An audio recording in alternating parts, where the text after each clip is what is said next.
पाप का अंगीकार करें। जब हम भजन संहिता 51 अध्याय उसकी 3 आयतें पढ़ते हैं, मैं तो अपने अपराधों को जानता हूँ और मेरा पाप निरंतर मेरी दृष्टि में रहता है। मेरे प्रियो, बाइबल बताती है कि शैतान चाहता है कि आप पाप करें ताकि बाद में वो आप पर दोष लगा सके और आपके विवेक को कमजोर कर सके।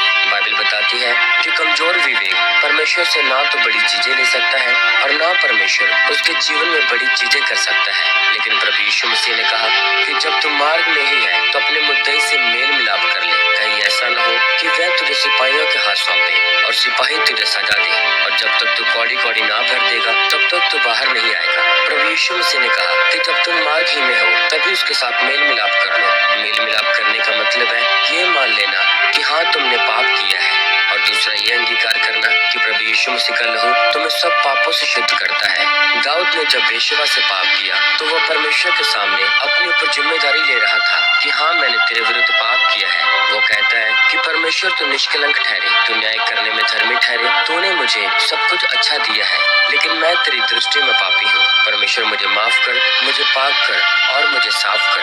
बाइबल बताती है कि जो अपने पाप को, अपने अपराधों को मान लेता है उस पर दया की जाएगी, लेकिन जो उसे छुपाता है वो अपनी सजा का खुद कारण बनेगा।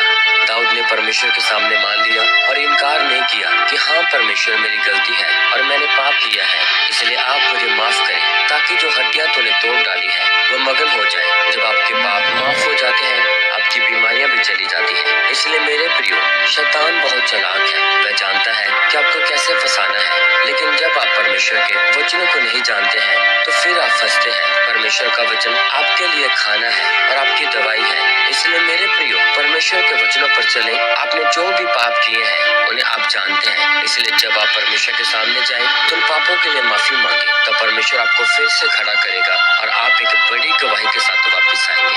आमीन।